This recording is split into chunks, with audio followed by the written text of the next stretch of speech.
received a patron request from Sean Brennan to review a specific movie, the 1978 animated film adaptation of Watership Down. As you might have guessed, it's based on the novel of the same name, written by Richard Adams and published in 1972.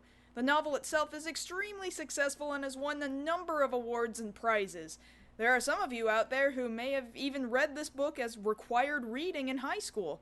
I admit I wasn't one of those people required to read it. In some cases, the production of this film struggled, such as when the direction changed hands after the original director, John Hughley, passed away in 1977. Martin Rosen took the director's seat, making it his first time directing a film. But overall, the film appears to have been mostly on schedule and had pretty good critical success. The alterations made between the original novel and the film are relatively minor, so the majority of this movie is actually a fairly good adaptation. If you've read the novel, however, you'll notice some events are just in a slightly different order from their appearance in the book. Let it be known, if you didn't already know from the context of the novel, you should at least know before you go into the film, this is totally not a kid's film. Unless, of course, you're a parent who's comfortable with the maturity of your kid. It's true, you're gonna see a whole bunch of fluffy, cute bunny rabbits, but they're gonna get really uncute really fast. The subject matter of this story is relatively adult, not too dissimilar in comparison to Animal Farm, in that the nature of the way things are governed between these animals is very human in nature, which makes them prone to human faults and obsession with power and recognition.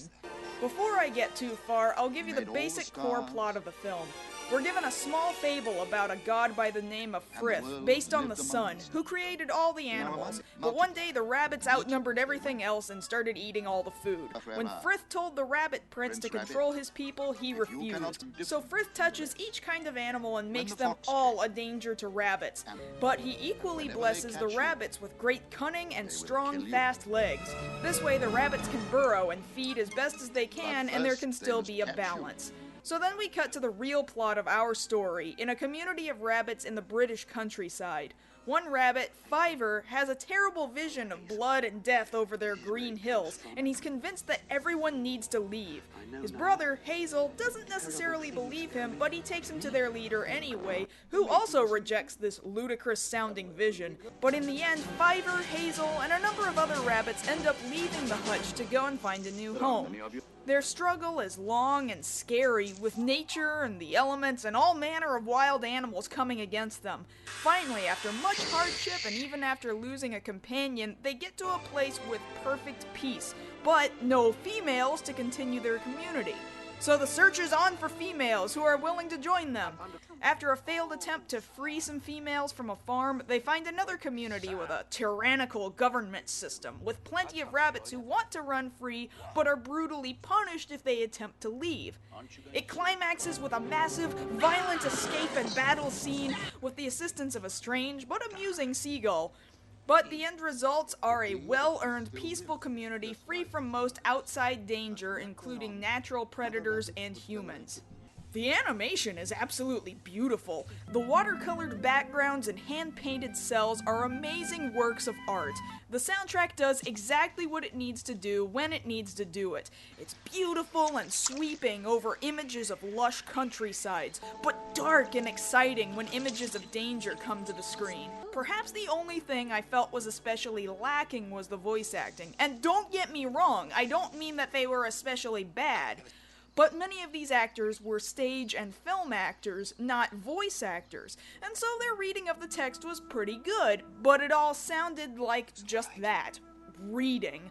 Very little of it was really raising voice in surprise or pain or fear. Very little shouting was done.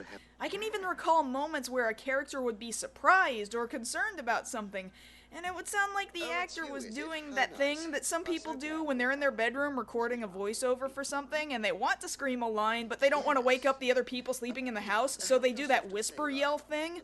We've got to go away from the Warren. All of us. Go away?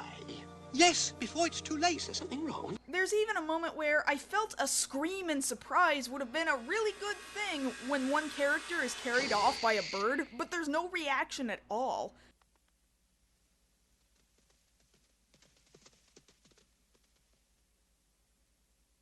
Violet. That's gone.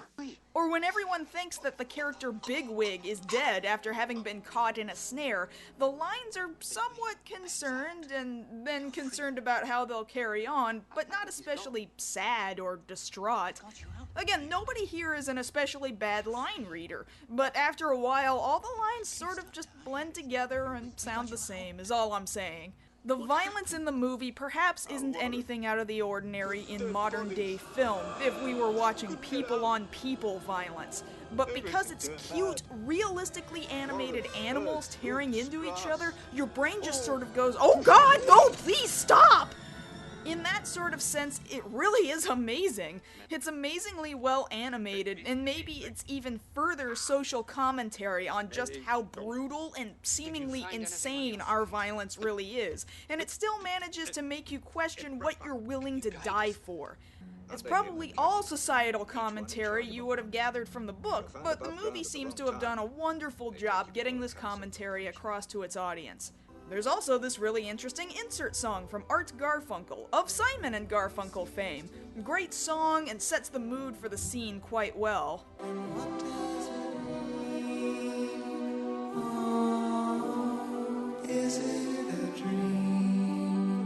Culturally speaking, Watership Down is a wonderful piece of literary history. The fact that it translated so well into movie format just makes it that much sweeter. And who would have guessed that you could have also turned the story into an animated TV series? Not nearly as violent, mind you, but they somehow managed to do it.